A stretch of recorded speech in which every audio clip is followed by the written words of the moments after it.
Hey guys, I wanted to give you a little intro before I started the actual podcast because me and Antonio, aka Ripdae La Wise, aka my bandmate, aka my best friend, and I decided to start a podcast. And this streamed off a bunch of conversations that we used to have all the time on FaceTime. So he's going to be talking on my iPad. So that's why his audio is going to be a lot different than my audio because I'm talking on a mic. But yeah, he's from St. Thomas, the islands. So it's kind of hard for me and him to be in the same room together at this moment. But yeah, we're talking about Nick. Nick is the other third member of our band.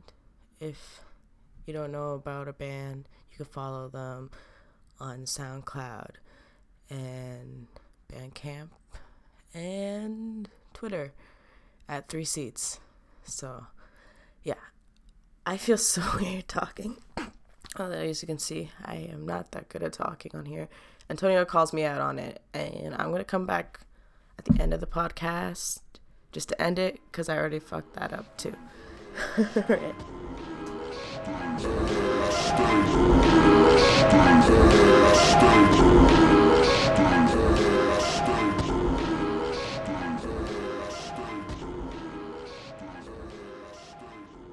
Let's talk about Nick being in Korea. Oh, okay. And it seems quite interesting. Like, I've seen the photos and updates. It's just crazy because I watch these YouTubers called Eat Kimchi, and they talk about South Korean culture, and it's just interesting. He's experiencing that for the first time, a total culture shock. I mean, Canada's pretty, culturally involved with a lot of people. I don't know if that's the right way of saying it. We have Little Koreatown and Chinatown, and you have to remember that he's a hell of a lot hours ahead now. Yeah, he's in the future right now. So if we need any predictions, we can just ask good old Nick here. And it's good to have someone on the ground, in another country, as opposed to, I wouldn't say as opposed to, but it seems better to some degree, because when someone is on the ground versus you going online and reading about certain things, you get, especially when you trust the person, you get more of you get their interpretation of the place, their experience with it. And of course, when it's trustworthy, you believe them. And I remember he posted a shower photo of the faucet. This is faucet, I think. Wasn't it a toilet? Or whatever. It looked pretty fucking far out there. Yeah, I mean, it's a total culture shock for sure. And I think that's something he needs on a spiritual level. You know what I mean? With a lot of things that's been going on in his mind. It sounds so weird because I'm talking to you like a normal person, right? And I can hear myself. It's tripping me out. Yeah, I noticed because your voice kind of changed during this conversation. Yeah, I mean, I'm not you have a response to you're trying to make yourself sound different because you don't like how you sound to yourself.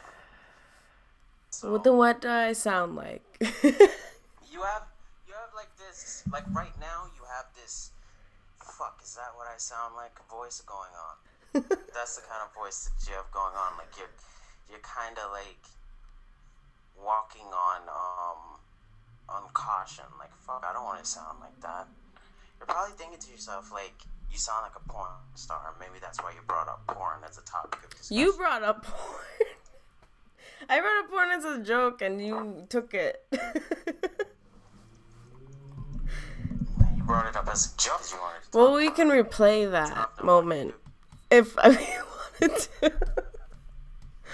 So, don't lie to me. You took what I said and ran with it, which I'm okay with. That was a good conversation about porn. And I don't know if we could ever use that. Maybe not just at the beginning. you should come for Carnival. Or we should go somewhere for Carnival. Carnival hop. I'm down. I'm so down to do that one day. But you should come down to Toronto. Toronto's alright. You know what I've been thinking about doing? I've been thinking about moving much, much closer to Toronto. Rhode Island, for instance. That's not... I mean, it's close, but it's not like... You made it sound like you were going to move up in Mississauga or like Brampton or something. That's much closer than where I am now. Cassandra, she's been thinking about Massachusetts, and I'm like nonchalant towards that.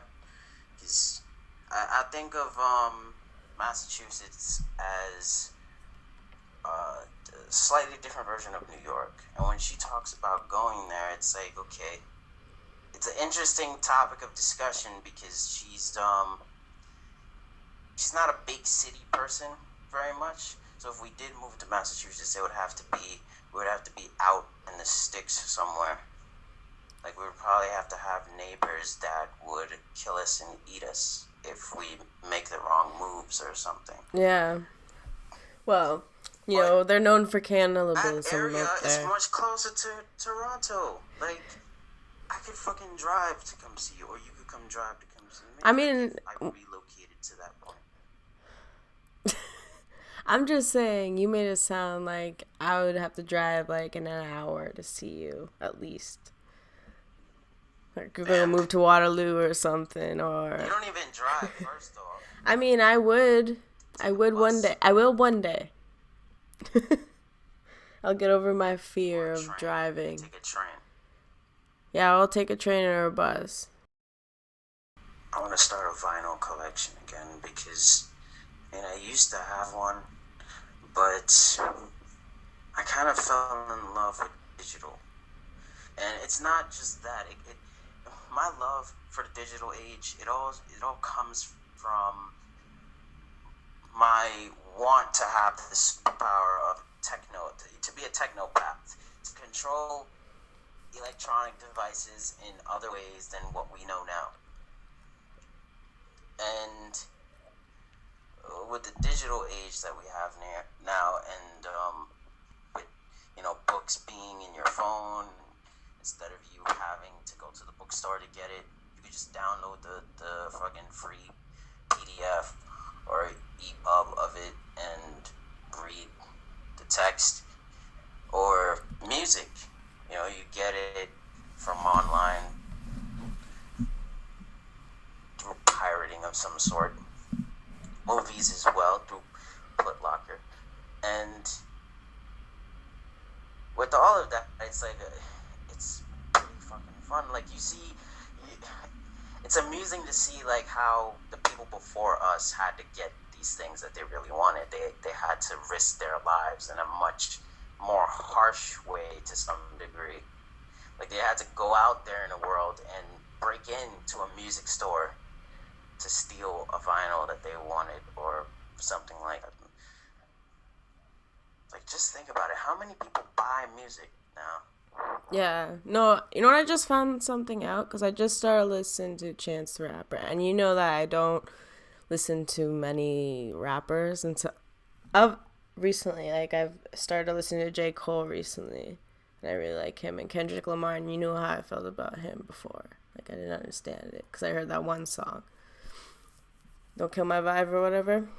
Sound like Kermit the Frog, so I couldn't give him another chance, but then I did, and now I respect him more as an artist, and he's actually sounds good. It was just maybe that one song I wasn't okay with.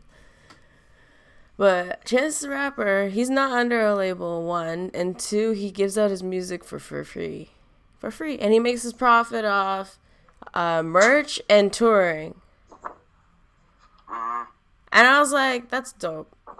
I mean, like, who does pay for fucking music? Like you said, like, no one. Like, one person said to me a while ago, they said Chance the Rapper, acid rap, and then some. They said that's what Kid Cudi was supposed to transform into. Like, when people, as an artist, you develop and you recreate yourself in some way. With Kanye, we saw that.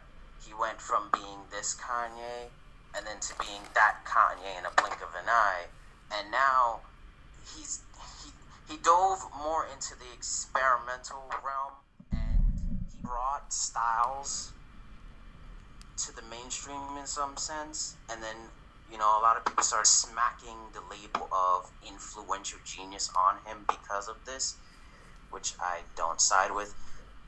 But with Kid Cudi, it's like, okay, a lot of people that I've come across, they feel like that Chance the Rapper element, that's what Kid Cudi was supposed to transform into.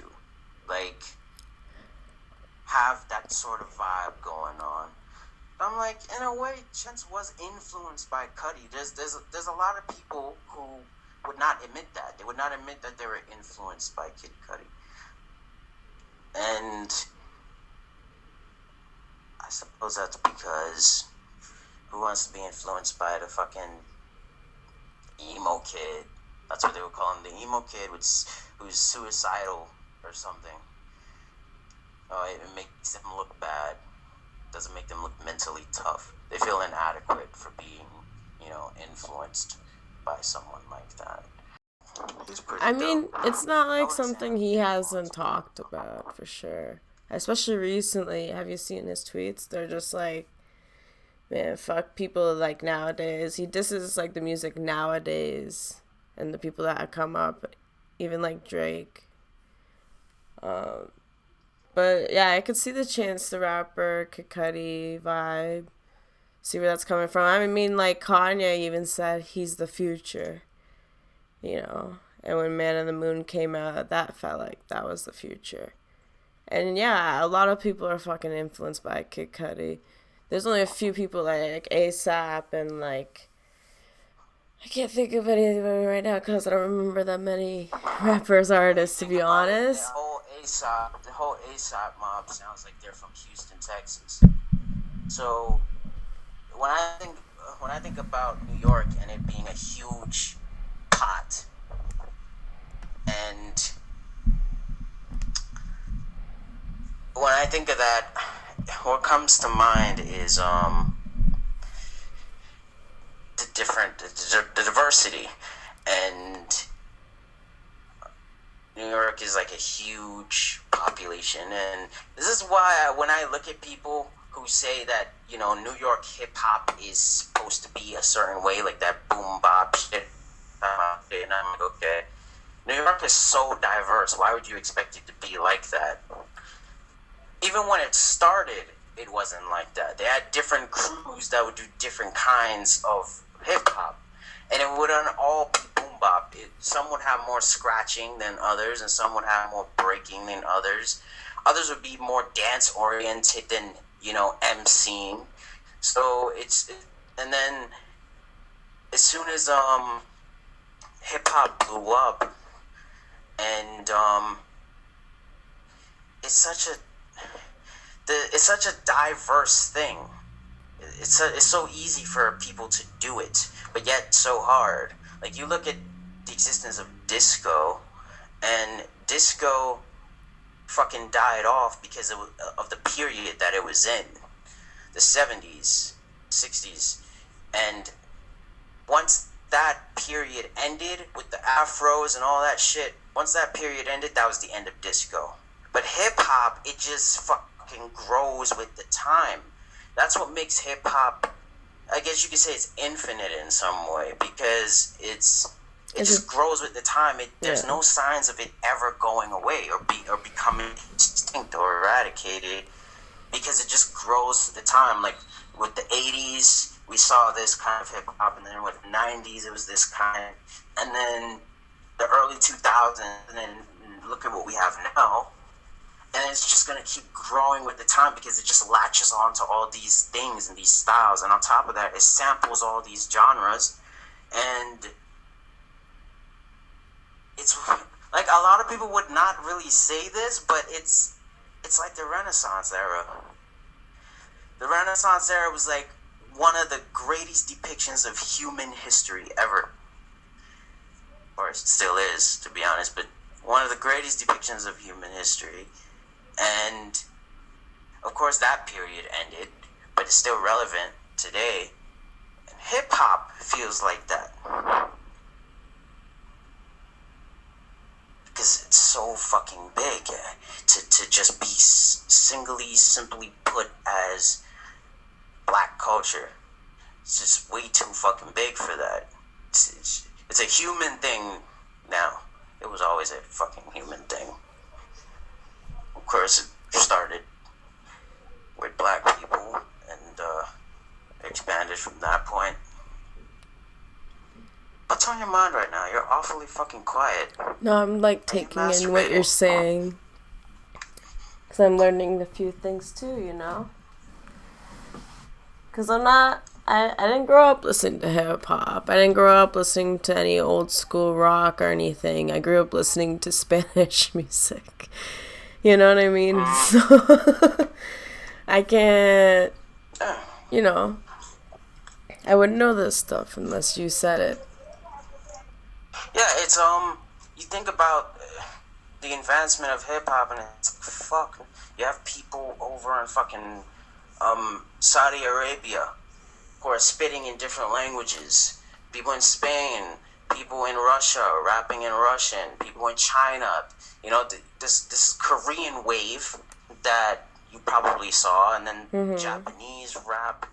You know, there's Australian. There's some rap, rappers I don't have no idea what they're saying, but like they sound really fucking good, and like they're Japanese or Korean, and I'm like, but this sounds so like.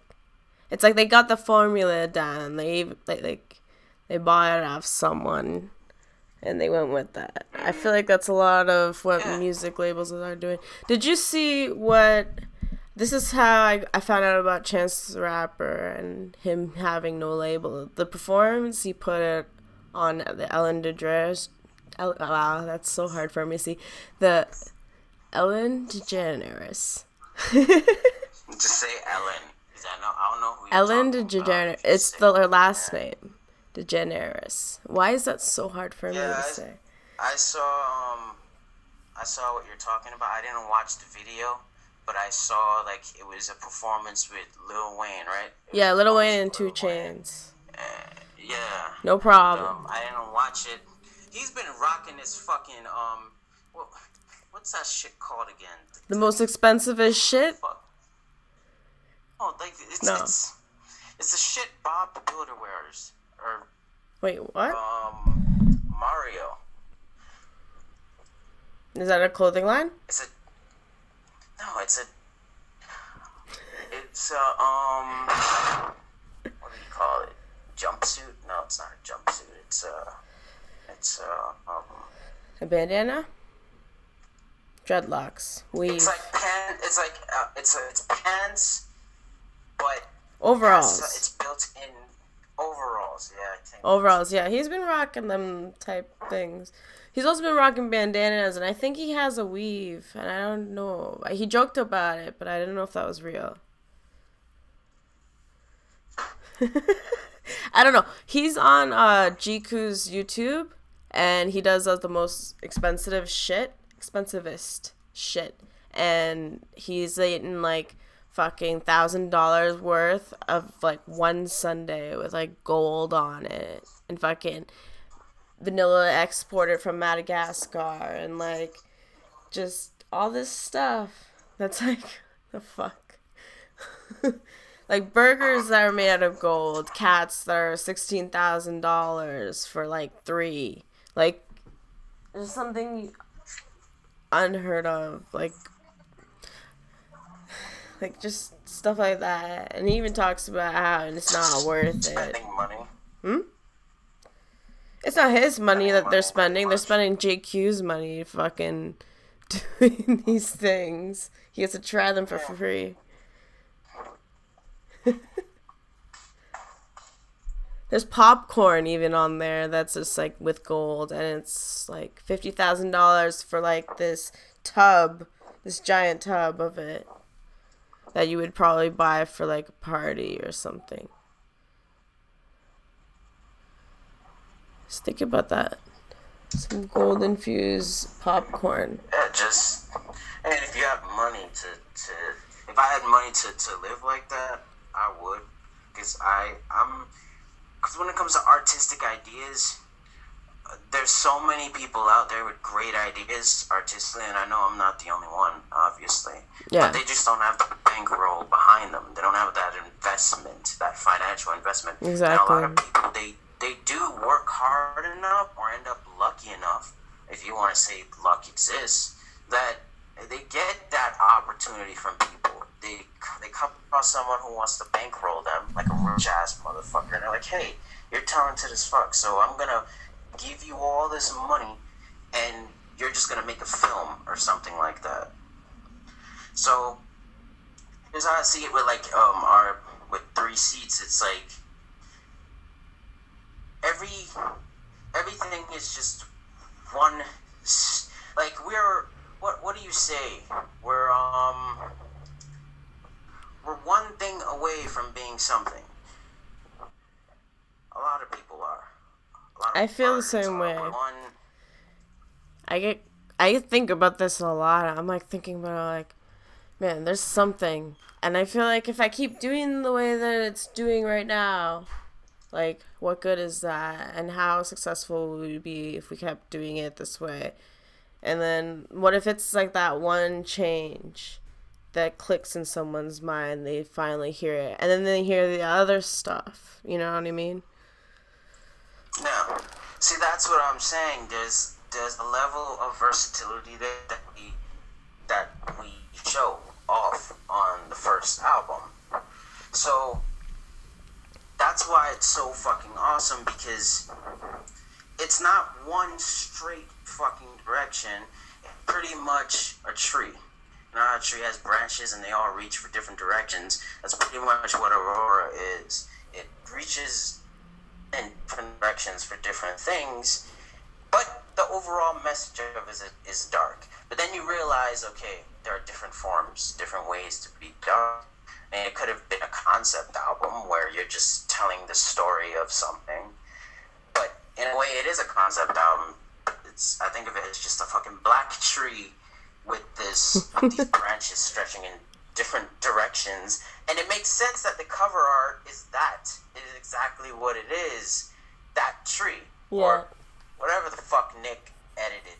It looks like he edited, like, I didn't even explain it when I saw it. I was like, no, that's it. Like, that makes sense. I fucking love trees, inspired by them, and it just made so much sense that Nick picked these fucking trees. Forest, I mean, like, obviously, but I fucking love it. And I love the stuff that, like, if we ever would print it, it'd be so fucking dope, because I would have all those other pieces that he made, you know what I mean? The ones with the pinks in it, and, like, the more, you know, nature stuff that would just make, like, the folds. I think one day, like, we should print it still. Like, one at least for each. What? What do you mean, what? I thought you were, like, snapping at me. I heard her, like, a...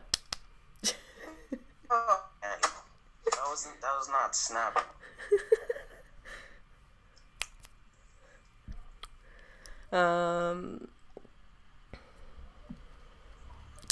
I have to pee. That's the thing, though. We had a lot going on this year.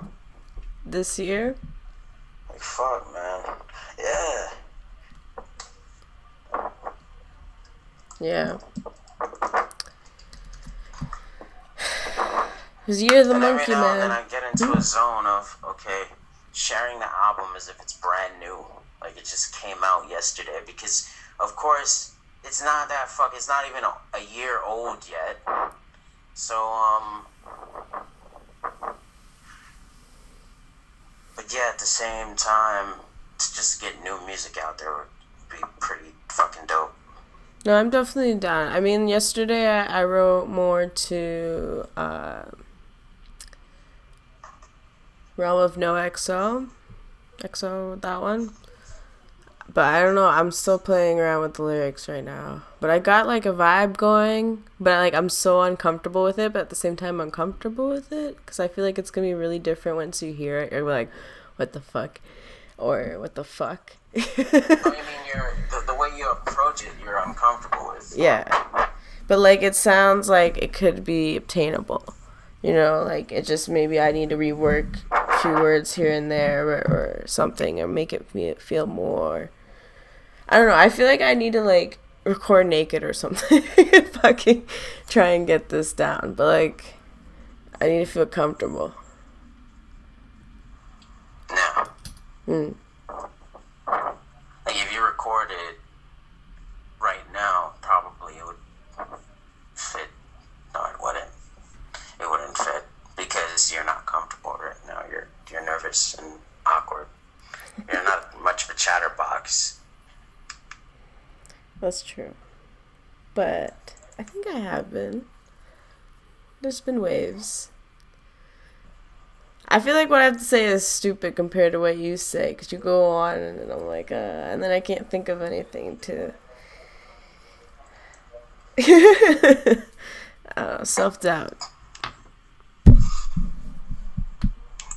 Fuck. Do you live near a White House? No, not a White House. A lighthouse. A lighthouse? There's something kind of like one. It's more like a pole with a light on it that blinks and it always freaks me out. It's not a lighthouse. Nah. I can see a lighthouse from my house. See, that's really cool. It's when the power goes out on this side of the fucking island, you can see it from afar, and that's really cool.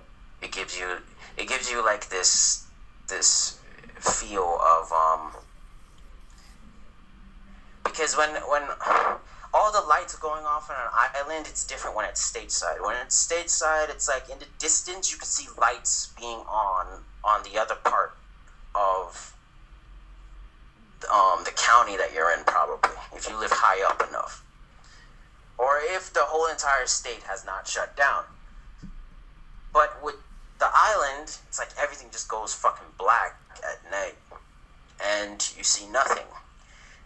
But this fucking lighthouse, and it feels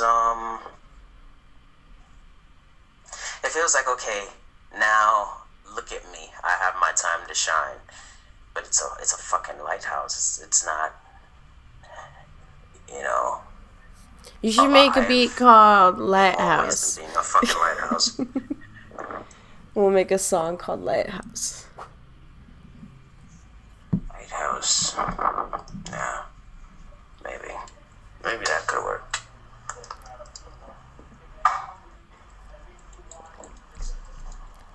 I'm drinking a lot of water, and we just hit 31 minutes. So I can pause this, right? Because it hit 31. We can keep going after. I just need to pee. You go take a piss. Okay. Pee break. Hold on, I have to move my ice on my ankle because, you know, I'm a crippled. So, yeah, I was crippled because I got a sprained ankle. I didn't mean to offend anyone. So, yeah, this is the end of the podcast. We decided to just do it 30 minutes. I was thinking we were going to do an hour, but we wanted to see, like, what we wanted, how is it going to sound and everything. But yeah, you can check us out. There's probably links in some kind of description box wherever we post this. We'll take any suggestions on our Twitter at Dopewallflowers. So be sure to like message us on there. Cause I was thinking, I don't know, I still haven't run this past Antonio yet, but doing like advice. Eventually, like you guys can like ask us questions. You can be anonymous. We can follow you back, and then like just say, hey, I want to do some advice. We'll follow you back, and we'll DM you, and we can keep that anonymous if you want. And yeah, I'm so bad at this. I'm gonna end this now. I hope you guys like it. I definitely want to do this more often. I'm gonna see how much we can do. I would love to do this like on like every Wednesday, but I don't think that's gonna be realistic. So if it was on a Wednesday, I would call it Weird Wednesdays, because we're fucking weird, as you can tell. I had to cut out a lot of this conversation at the beginning, but I hope you enjoy it, and I hope you come back, and I hope you follow, and I hope, you know, we can keep this conversation going. And mainly, like, another reason why I really wanted to do this was, like, kind of connect with our fan base, because, you know, Dopewallflowers is a song off our album, and I really like that song. I think Dopewallflowers pretty much represents anyone that would listen to us. You know, the people that just sit around and become a little bit invisible around public places and things like that. So I really, wow, that was really loud, sorry. So I was really, like, wanting to connect with you guys. And I thought this was a good way of doing it and kind of showing you guys, if you haven't listened to us, this is how we are, you know, on a personal level when we do talk about these things. We're open to suggestions and topics, and yeah, just I hope you guys like it. And yeah, I'm gonna say bye because we didn't say bye. I just said I had to pee, and that was like an obnoxious moment. So bye. Hey, so never mind. I wanted to play a song from our new album, Aurora. This is the first song. It's called No Six Exist. And yeah, I think for the next 13, because we only have 13 songs on this album, that at the end. So yeah, here's the song.